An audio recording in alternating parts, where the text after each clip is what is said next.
Senator Cramer is recognized for 5 minutes. Thank you, Senator Kelly. Thank you to all of the witnesses for being here. Ms. Estenos, I'm from North Dakota, and we're a big prairie pothole state, coteaux and prairies everywhere. One of the reasons we have so many potholes and so many wetlands is because, unlike many of the other prairie pothole region states, our farmers didn't drain when everybody else was draining. Consequently, they've been punished for their good behavior on a regular basis by, I'm sure, well-intentioned bureaucrats over the years. And there are a number of programs, but one of the programs that I've been the most frustrated with, and that would be under your jurisdiction should you be confirmed, of course, is the waterfowl production areas. And those are the easements pre-1976 that fathers and grandfathers and grandparents signed in difficult times with unclear maps and not very good definitions. And I brought an example of what I think is has been a real abuse with the Fish and Wildlife Service, and I've been very frustrated. There's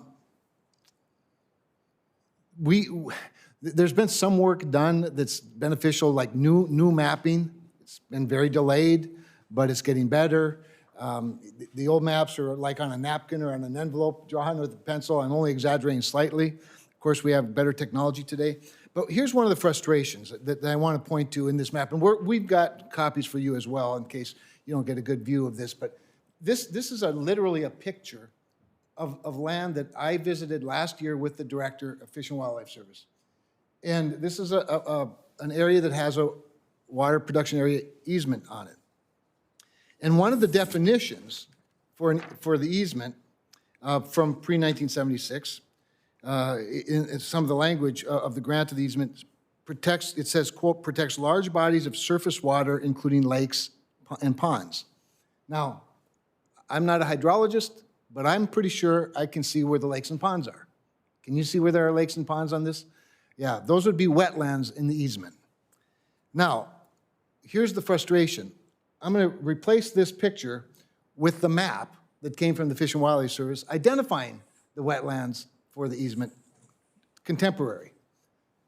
To give you some, we're going to flip that up so that we can get it in the right direction. In the upper right-hand corner is that same large lake. And as you can see, it's not assessed any acres for the easement. Now, why would that be? Well, the reason for that is, in my view, is because there's a cap of acres for the easement, and whoever decided that that wasn't a wetland decided that this 0.15 spot down there is a wetland. This dry spot of 0.14 acres is a wetland. This dry spot of 0.49 acres is a wetland. All added up so that the dry land can be considered water for the easement and not attribute any of the real water to the easement. This is called taking. This is called taking, and it's been legal theft, in my view, by the Fish and Wildlife Service.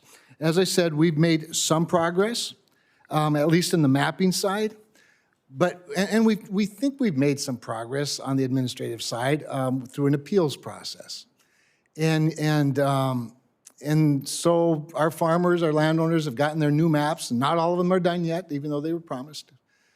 This COVID thing happened, and a lot of people didn't work for a long time.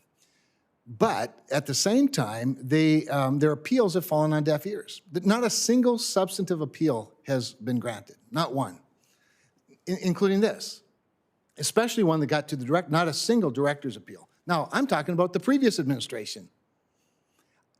I am hopeful that you, if confirmed, and the others, and the Fish and Wildlife Service Director, when that person's nominated and confirmed, will take the time to come out and hear frustrated farmers one more time, who I'll have to beg to get there because they have no faith that the government's going to look out for them. But this is what helps get to 12% conservation, folks.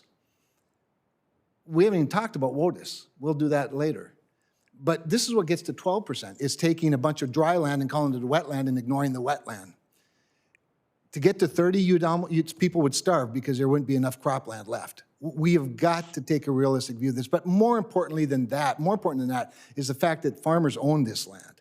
This is their land that's being taken. So I know I've been out of commission for a couple of weeks. I hope that you and I can get to know each other better, and I'd love to bring you up to speed on all of this and love to hear more.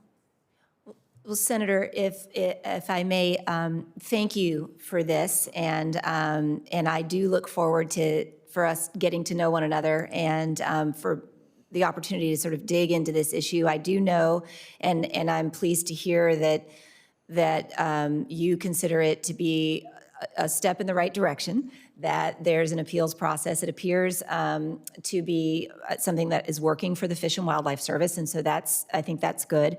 I obviously need to dig deeper and fully understand the parameters of how we're delineating what is a wetland. And I have a lot of experience in wetlands, being where I'm from in South Florida. So it's an area of both the law and the science that I'm familiar with. And so I thank you for the images. This is very helpful. And if I'm confirmed, I pledge that I will be in close contact with you. And if I heard an invitation to come out to North Dakota, I would very much like to take you up on that. But there's skating rinks in February, so we have to pick the time. It's very important when you come to North Yes. Dakota. Thank you. With Thank you, that, Mr. Chairman, there was a letter written to the acting director from a number of organizations from North Dakota. If you haven't received it, we'll make sure you get it. And I would ask unanimous consent to place it into the record. Thank you.